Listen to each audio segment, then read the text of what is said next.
Hi there, and welcome to an early edition of Power Play. I'm Vassy Kapelos, coming to you from a smoky and hazy Ottawa. In just minutes, former Governor General and Special Rapporteur on Elections Interference, David Johnston, will face a grilling from members of Parliament, the majority of whom want him to step down. Johnston is set for 3 hours of questions from a committee investigating foreign interference in both the 2021 and 2019 elections. The opposition parties, particularly the Conservatives, have chosen to make it about baseless personal attacks and extraordinarily toxic partisanship.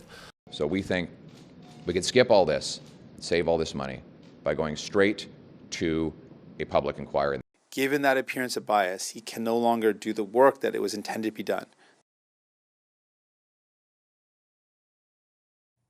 I mentioned that members of Parliament who will be there present to question Mr. Johnston have voted, opposition members, I should say, have voted for him to step down from his post as Special Rapporteur. But the former Governor General says he won't, responding to that vote with a statement which reads in part, "I deeply respect the right of the House of Commons to express its opinion about my work going forward, but my mandate comes from the government. I have a duty to pursue that work until my mandate is completed."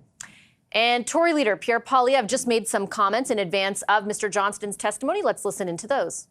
This Prime Minister's cottage neighbor, ski buddy, family friend of 40 years, and someone who's part of the Trudeau Foundation that received over $140,000 of direct contributions from Beijing. He cannot do this job. Today, he should show up, resign, and announce that he's supporting a full public inquiry. Monsieur Johnston est un ami familial, un voisin du chalet, un chum de ski, un membre de la Fondation Trudeau. A member of the Trudeau Foundation. So he can't do this job. He should resign and announce that he supports a public inquiry on foreign interference in our democracy.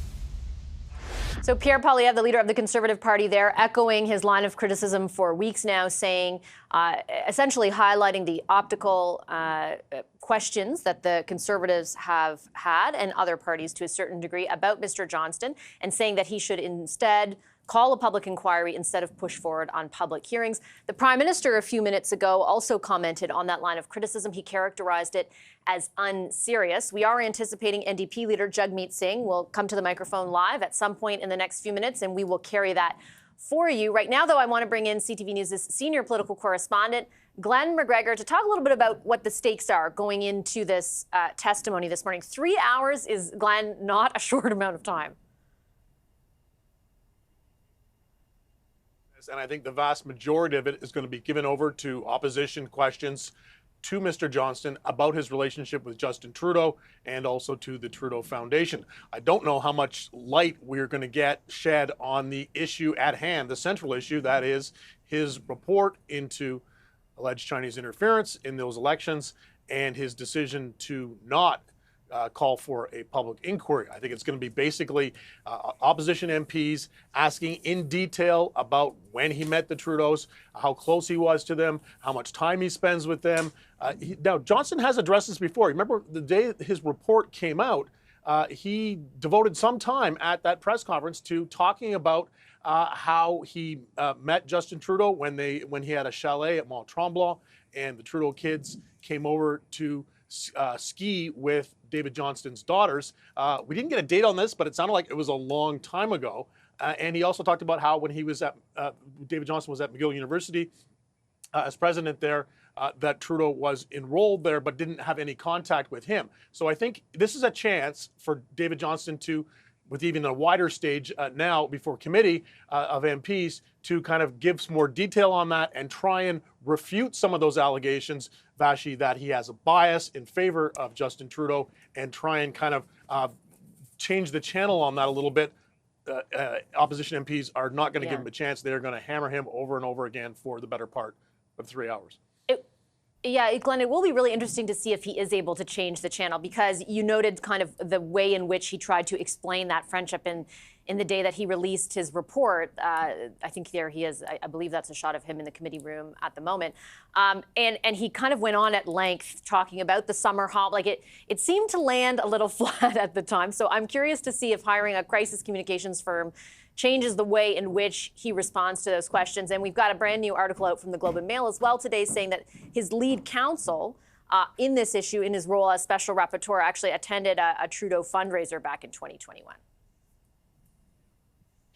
She had been a donor to the Liberal Party in the past, although, that really, whether or not you think that affects her judgment. I mean, lawyers are allowed to give money. Lots of judges who were lawyers and before they were elevated to the bench had given money to political parties, and we don't generally, in the Canadian tradition, we don't kind of hold that against them.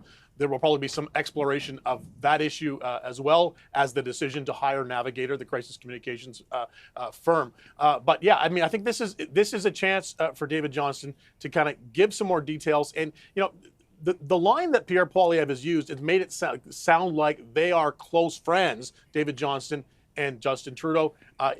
Johnston has an opportunity to say exactly what kind of contacts he's had with the Trudeau family, when they occurred, and try and refute that claim. And there's a possibility he could succeed. He's going to have he's going to have the stage for 3 hours. That's a chance for him to make his case to Canadians that no, hey, sure, I knew him. I know lots of people in politics. I knew Brian Mulroney.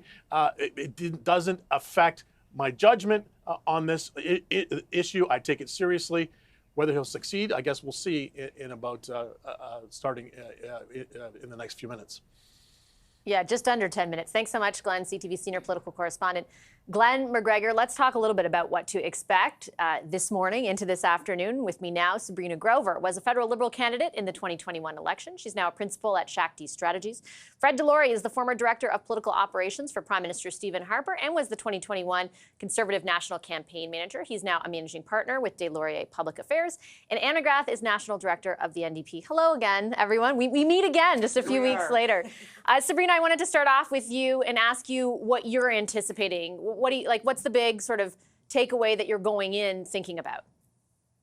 So I think for the Liberals, at the end of the day, what they need to do in this committee process is fully interrogate the fact that there's nothing more behind the curtain, right? So they've accepted this recommendation. There isn't a public inquiry as of yet being sought.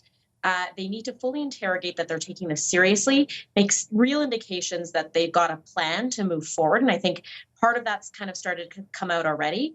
And to prove to the public and that there isn't more behind the curtain to find out through a public inquiry. And most importantly, take as much oxygen out of this issue as they can over the next 3 hours.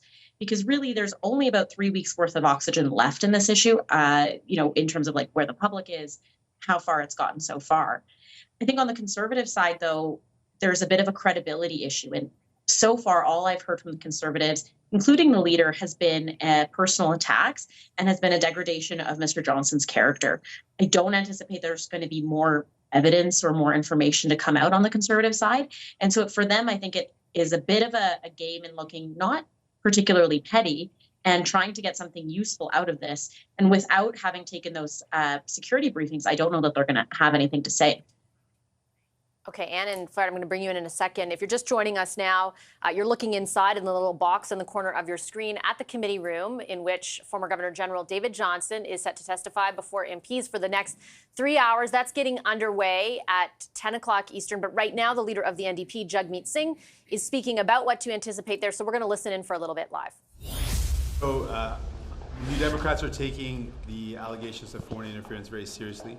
That's why, as leader, I'm here to ask those questions directly of Mr. Johnston. I'm going to make it very clear that I'm disappointed that he remains the special rapporteur despite the will of the House having voted that he should be removed. I'm going to make it clear that I disagree with his finding around not calling a public inquiry. And I want to ask some questions about how he came to these conclusions, which I disagree with strongly. How do you strike the balance, or how do you explain to voters why you are both pushing for David Johnston to resign, why you take it so seriously that you're the one appearing at committee, but at the same time that you still support the government overall and want this government to continue? Well, what we're doing is the government's supporting us, in fact, in our initiatives. They're supporting dental care, which they voted against 2 times in the past. They do not want to bring it in. They did not want to bring it in. We're forcing them to do it. Prime Minister Trudeau, not Prime Minister Singh. So you are, here's the facts, supporting the government. There's 27 things. Each one of those things are things that the government opposed, voted against, or did not want to make happen that we are making happen. This government's supporting us to make things happen for Canadians. Dental care, pharmacare, supports for workers. These are all things that the government is opposed to, voted against, said clearly they did not want to do, and we're making them do it. So of course we're not going to let the government off the hook.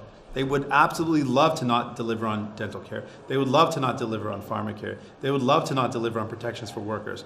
We're forcing them to do these things. At the same time, we're holding them accountable for this. You are letting the government off the hook, though, in the sense that last week Parliament called specifically for Mr. Johnston to resign and a public inquiry. They're ignoring both of those things. They've made that very clear. That's an answer that the government, the Prime Minister, is going to have to answer to Canadians. We are doing our job as opposition, making it very clear we disagree with the findings of not having a public inquiry. We're making that very clear. We're forcing votes on this. We're making it very clear we disagree with the fact that the Prime Minister hasn't called a public inquiry. We're disagreeing strongly, and we're making that disagreement known. NDP leader Jagmeet Singh speaking ahead of David Johnston's testimony before committee that gets underway in just a few minutes' time. You heard there from the leader of the NDP that he will actually be questioning Mr. Johnston on behalf of the party himself. He's going to be attending the committee. That is fairly unusual. It doesn't happen all the time. So it is something significant to note, certainly going into that testimony. I'm here with Sabrina Grover, Anne McGrath, and Fred Delory. And I'll start with you just on that. Why is it important for Mr. Singh, from the NDP's perspective, to be there in person? Well, first of all, I think that this is an issue that, as I think I've said before many times, most Canadians today are actually concerned about the air out, and the fact that there's fire and smoke, and much of the country is dealing with that and dealing with groceries and rent and those kinds of things. But they do have to have trust in the elected MPs that they're taking the issue of foreign interference seriously and that they're doing something about it. We were obviously really disappointed that there was no public inquiry, recommendation for a public inquiry. And so I think that what Mr. Singh wants to do by going to committee is to find out what's the basis for that. Why would you not recommend a public inquiry? I don't think it rings true that public security is the reason for that, because we have evidence of previous public inquiries where there were national security issues that actually were quite effective and useful in coming up with good recommendations on how to proceed. So I think that he's going to want to get to the bottom of what's going on here. Why didn't you recommend a public inquiry? What would it take for you to do it? Kind of what's going on here. Sabrina talked earlier about kind of identifying that there's nothing more behind the curtain. I think the opposite is what's happening. There seems to be something more behind that curtain every day. The revelations don't stop. So I think that's the big problem that the government has, is that it just is hit after hit after hit. And that just really raises suspicions, I think, in Canadians' minds about what is going on here. It's interesting because up until this whole thing, up until his appointment as special rapporteur, you couldn't find anyone in Ottawa who would say anything negative, really, about Mr. Johnston. But that has definitely evolved through the appearance of a close relationship with the Prime Minister. Fred, even though he was appointed by a former Conservative Prime Minister to the role of Governor General, his position was extended. In the interim, I get the optics of it, right? And I would have said something different maybe 3 months ago, especially the differences in the way he's tried to explain the nature of the friendship. Do you think there is any way for him to navigate this today? What are you anticipating from his testimony? It's going to be a challenge. The Conservatives have done a very good job of branding him as a close friend of Trudeau's. Whether it's true or not, people now are beginning to think it was true, and that's a problem. So it's going to be a challenge for him to get through this and to answer these questions. I suspect the Conservatives are going to be very aggressive on that. They're going to be that's going to be their focus, is to embarrass him as much as possible, to expose any relationships, and to keep pushing on that. If they have a coherent strategy on it. We have noticed in the past at different committees they haven't been as coherent. When they had Katie Telford to committee, they brought her in. They had it really didn't seem like a plan at all on how to go about it. And we even had one of our MPs embarrassingly say that she doesn't even have questions for her after working so hard to get there. So we'll see how coherent their strategy is, but I think it will be very aggressive what they come out with. That's an interesting point. And just if you're joining us now, we're minutes away, I think, just a minute or two away from Mr. Johnston's opening statement, and then he will take questions from MPs, including, as you see on the screen ahead of you there, the leader of the NDP, Jagmeet Singh. It will be interesting to see the way in which, Sabrina, the opposition governs themselves during all this, because it's kind of unique. I was thinking back the other day to SNC and the way in which Lisa Raitt questioned MPs, the witnesses during that period, and how short and direct and methodical kind of the questions were. That hasn't always been the case over the past number of hearings looking into this issue. Yeah, it does seem like both the Conservatives and the NDP are united on the issue of Mr. Johnston's credibility and whether or not he's the right person to serve on continuing this mandate. I think what will also be interesting is to see what outcomes we see on the Liberal side from this hearing in particular and the next steps that they choose to take. So with what force or gusto do we actually see those public hearings move forward? Is it valid that those public hearings are going to move forward? And to what extent does Mr. Johnston's mandate continue?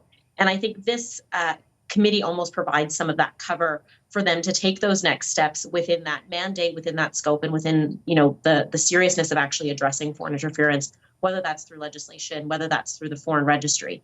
But I think on the opposition side, there is a bit of united front on interrogating Mr. Johnston's intent or interrogating his relevancy and his ability to actually undergo his mandate.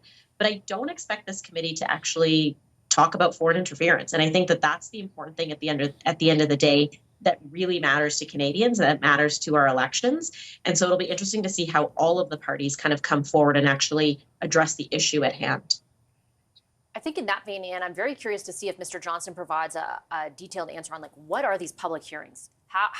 What is the purpose of them, really, separate and apart from what the opposition has asked for around an inquiry? Absolutely. And I mean, you pointed out before that it's not really usual for a leader of the opposition to show up at a committee. I think the only other time that Mr. Singh has done this was in the questioning of the grocery CEOs in Galen Weston.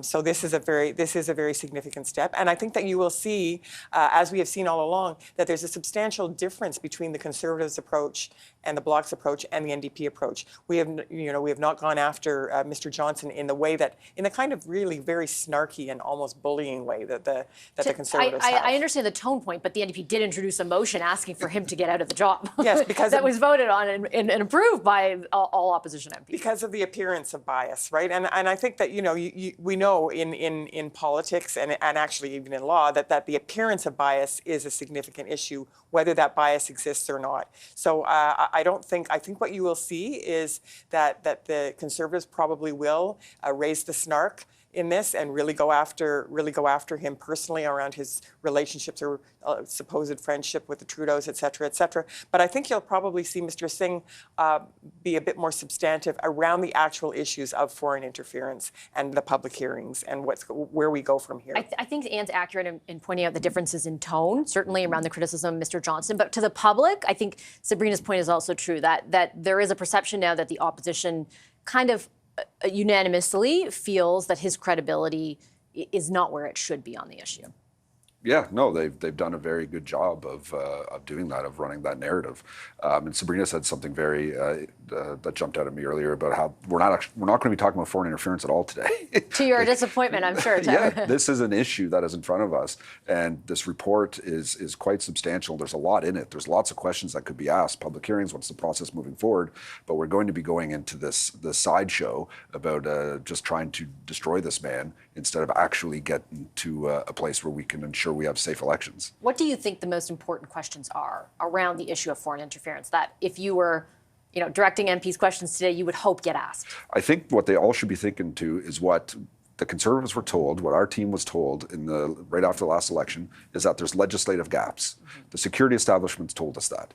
What are those gaps and how do we fill them? That should be what everyone's focus is. If all of the opposition parties are united, they're legislators. They actually have a majority. They could work on legislation this summer and introduce it in the fall and actually put in stuff. If they don't want to work with the government, they could do that. But it doesn't seem like anyone's interested in that. They're interested instead of continuing the circus.